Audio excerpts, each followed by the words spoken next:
संतश्रेष्ठ ज्ञानेश्वर महाराज पालखी सोहळा 2026 महाराष्ट्र शासन जिल्हा परिषद सातारा व पंचायत समिती शिक्षण विभाग फलटण यांच्या वतीने गेली 6 वर्ष या ठिकाणी उल्हास नव भारत साक्षरता कार्यक्रम राबवला जातो।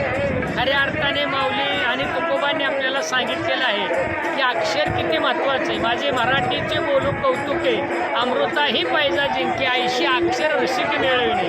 म्हणजे जर आपल्याला अक्षर कळलं तर संकट टळणार आहे आणि घरोघरी आपल्याला ज्ञानाचा दिवा लावायचा आहे। म्हणून आम्ही सर्वजण महाराष्ट्रामधल्या जे निरक्षर असतील म्हणजे ज्यांना अक्षर ओळख नसत त्यांच्यासाठी हा शासनाने अभिनव प्रयोग केलेला आहे। गेले सांगून ज्ञाना तुका घरी गेल्यानंतर शाळा शिका हे खऱ्या अर्थाने ब्रीद वाक्य आहे आणि लाखो वारकऱ्यांचा त्याला प्रतिसाद आहे।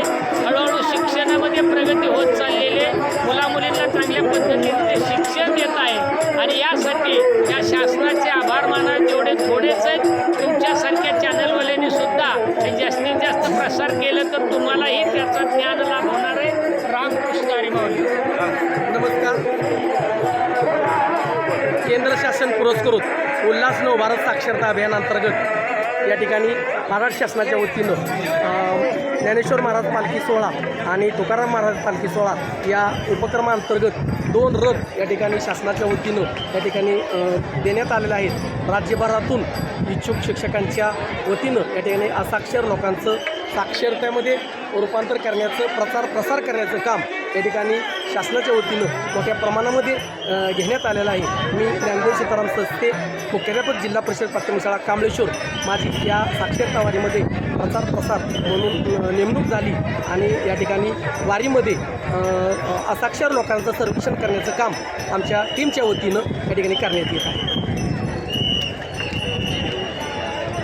फलटण पंचायत समिती आणि शिक्षण विभागाने आज नवसाक्षरतेसाठी हा एक उपक्रम आपल्या इथे राबवला आहे। पालखीचा सोहळा, आज पालखीची दिंडी आणि पालखी हे सगळे आज आपल्या फलटणमध्ये आहे आणि या मुक्कामाच्या निमित्तानं शासन दरबारी हा उपक्रम राबवतो आहे। त्याच्यामध्ये आपले जे निरक्षर लोक आहेत त्यांना प्रबोधन करून आपल्या या ज्ञानाच्या प्रवाहामध्ये त्यांनी यावं यासाठी म्हणून हा एक छान उपक्रम आहे। यासाठी प्रबोधन गीतं नृत्य यांचं या ठिकाणी सादरीकरण शिक्षक आणि इतर विभागाच्या लोकांनी पण केलेलं आहे।